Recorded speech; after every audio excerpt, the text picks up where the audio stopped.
Hi and welcome to In the Front Row, all things reactions, reviews and interviews. My name is Jamie Lee and today I'll be doing a review of School Spirits episode 6 and pretty much everything in between. I know a lot of people aren't watching this series, but I'm genuinely enjoying it, so I'm going to cover it regardless of whether or not people watch these videos or not. If you are watching this series or these videos, you would know that last week Wally asked Maddie to the homecoming dance. So this week opened with Maddie explaining that to Simon because Simon's like, huh? A footballer? Who are you? He didn't take it too well, but yeah, Maddie wants to go to the homecoming dance with someone who she typically wouldn't in the living world, you know, a footballer, a jock, I think the Americans call it. But Maddie moved on from that and wanted to talk about more pressing and important issues than going to a dance with a footballer like her death. So she wants to use Xavier as a pawn to ask Claire to go on this date in order to fish for information from her. They want to get her to confess to murdering Maddie, and if she didn't, they want her to confess that Mr. A did, and they've covered it up with the phone and the backpack and whatever. So that's their plan. And these conversations were so much fun. I really enjoyed listening to Maddie narrate this one-sided, witty comments, snarky remarks to Xavier, but nobody could hear her apart from Simon. Pretending I didn't even exist. How did that feel? Convincing text. Of course it was. I wrote it. He was cornering prey, I swear to God. Oh, please, you're hardly prey. And these moments where all her friends are together, you can really start to feel the chemistry there. Like there's a lot of comedy that comes through from those scenes where they're all together, like this moment here. Took Maddie's phone and smashed it. And what else she may have smashed? Like Maddie's head. Jesus, come on. Nice. That was so brutal, but I thought it was really funny. Maybe my sense of humor is really dumb. I don't know, but I really like the scenes where they're all together, all of her friends. As we know, Rhonda is on this mission to change her ways.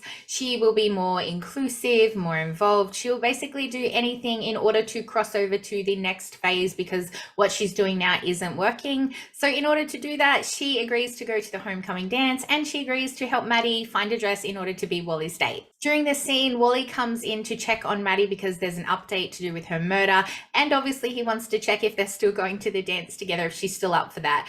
These moments are so cute. Wally and Maddie are just adorable. I hope that they end up getting together in the afterlife or the next phase or whatever the outcome's going to be in the end, because it's really cute to see how much he A, cares for Maddie, and B, cares about silly little things like the school football game or the school dance and things like that. It's very, very sweet. So Claire agreed to go to the dance with Xavier. She picked him up because she wanted to fish for information from his detective dad. At the dance, Simon, Nicole, and Maddie are all doubting Xavier and whether or not this plan's going to work, whether he's committed to the plan, because they see that there's a hickey on his neck, which obviously Claire gave him. So they think that he's backing out on his plans to sort of get that confession. Simon confronted Xavier about this and he thought, stuff this, I'm going to put my plan into action. I'm going to prove them wrong. So he took Claire to this secluded spot to like kiss and confess, I guess you could say. She did confess, but not to the murder. She admitted that she was bribing Mr. A with money in order to get good grades. Somebody filmed it. They thought it was on Maddie's phone. So she stole Maddie's bag and phone and things like that to try and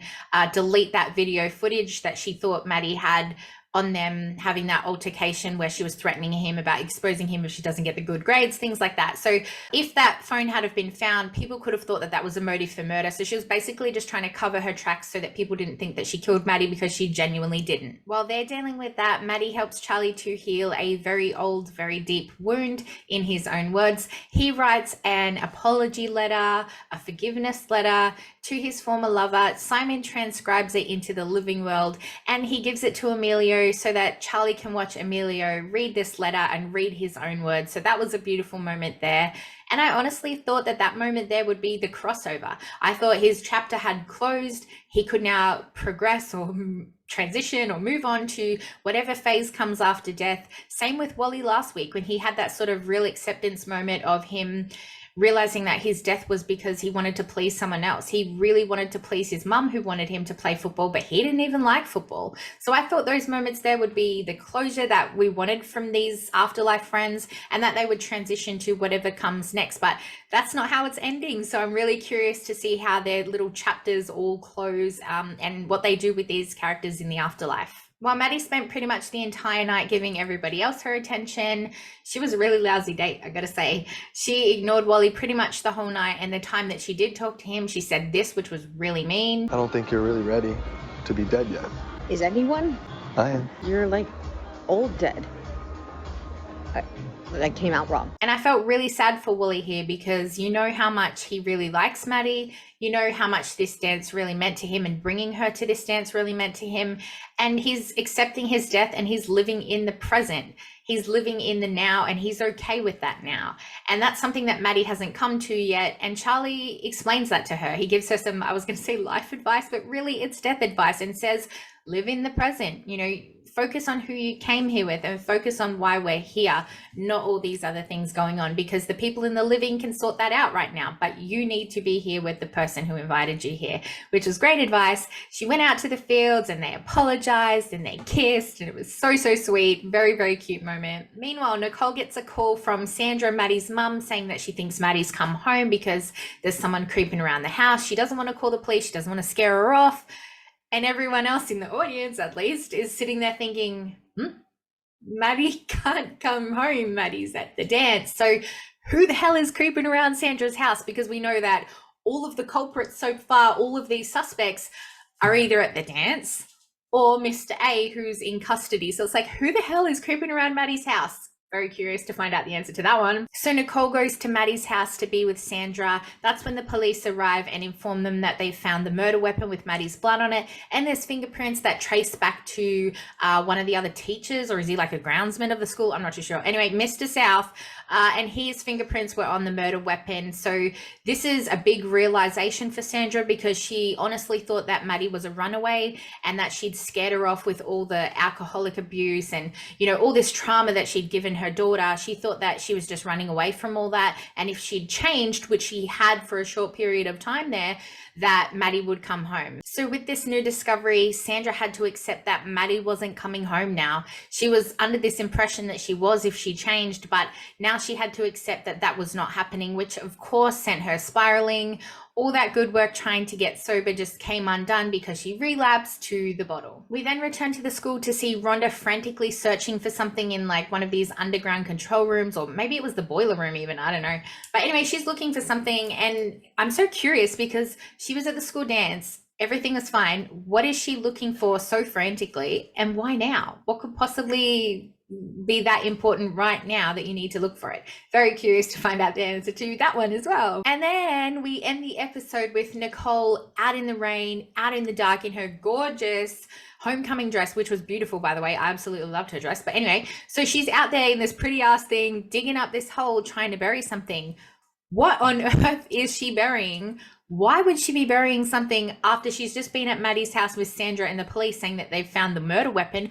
What could you possibly be burying? Why aren't you sad that she's not coming home like Sandra and Maddie's mum was? So many questions. After this episode, I have more questions than I have answers, even though it was my favorite episode technically.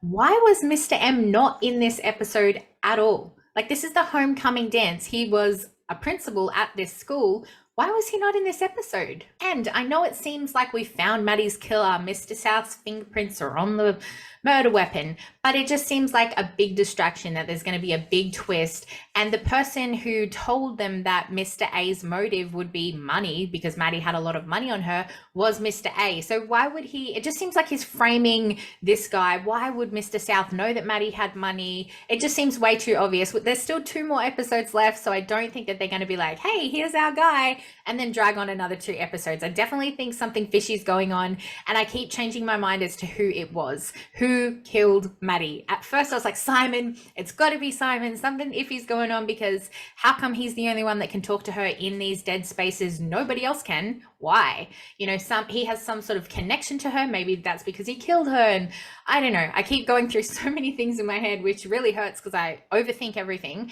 But now I'm starting to think so many things about Nicole, because Nicole is just extremely strange. It seemed as though she wanted Simon to ask her to the dance, and then she was disappointed, saying that she'd just drive herself. Guess I'm driving to the dance. I'll see you tomorrow, okay? And then in this scene here, What? It's called psychological torture. Her penetrating gaze watches over us. If you really got something to hide, her eyes follow you. Yeah, no, I get it. Stop. why was she so quick to shrug that off? It's like she had this guilty conscience. Her behavior was just really strange. And then obviously at the ending scene. What on earth is she burying? Why is she burying it now, like in the rain, so dramatically? Why is it so important? It has to be something to do with Maddie's death, because nothing else would make sense. So I'm starting to think it's Nicole now. I don't know who's done it, but yeah, I'm really curious to find out. Sorry about that. I just went on a rant about who I think and who I don't think killed Maddie. Not what I was trying to do in this video. What I was trying to do is say what I liked about this episode. Obviously, it was a homecoming dance, so they could, you know, add more color and make everything look so pretty, which they did. You really felt like you're at this homecoming dance. And I loved how they played around with the lighting in so many different scenes. And even when they went to Maddie's house and they played around with the shadows, really giving you the impression that somebody was creeping around and, you know, playing around in the shadows. It all looked really cool. And I thought this was like the prettiest episode that they shot. Okay, now I'm kind of going to backtrack on my words a little bit here, because I know I said I wasn't a fan of the music in past episodes and how it didn't really match up with what was happening in the scenes, but this episode was perfect. And I guess that's because it was a homecoming dance, so you've got a lot more opportunity to play around with music.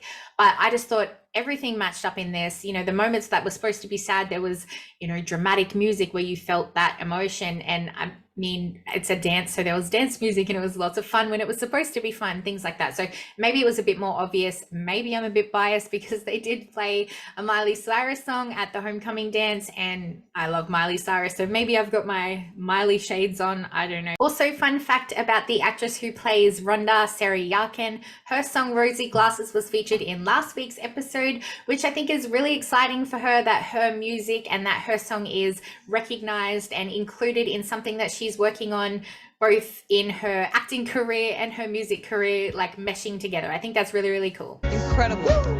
What I think is really, really strange is the fact that Mr. Martin was not in this episode at all. This is a homecoming dance. He is a principal at the school. I just don't understand why he's so involved in everything, but he wasn't at this dance. It's very odd, and I'm curious to find out why he wasn't there. Hopefully they address that in next week's episode. But yeah, this episode was the best one so far. Definitely my favorite. Visually, I thought it looked so good to watch. It sounded great. I feel like the cast are really getting this chemistry. The characters are flowing. There's lots of humor now that sticks, and I'm really enjoying it. There's only 2 episodes left, and I just don't know how they're going to close it all off. I really want to find out who killed Maddie, how she died, why she died. But then there's this whole other aspect to it where I'm like, what about these people in the afterlife? What about these friends that we have grown to love? What about her living friends? How do they all get this closure? How do they move on? Are they going to move on, or are we going to get a second series with somebody else who's died at the school? Is there going to be spin-offs with all these people? I'm not too sure, but I'm really curious to see how they wrap it all up and how we solve Maddie's murder. That's really what I want to do. So if you're watching this series, please in the comments let me know who you think killed Maddie, because it just does my head in to think about. Like every single day I change my mind. I'm like, no, why would it be this person? No, how would it be this person? What's the motive? Why would he know she had money? And my brain just goes to so many different places. So I'm really curious to see who other people think killed Maddie, how she died, why she died. Let me know in the comment section. But if you're not watching this series and you're just watching this video to support me, then I appreciate you. You can still comment, and could you please give this video a like, and if you're not already, please subscribe to my channel, and then head on over to my Instagram and give me a follow over there as well, please. Okay, sweet as, have a good day. Bye.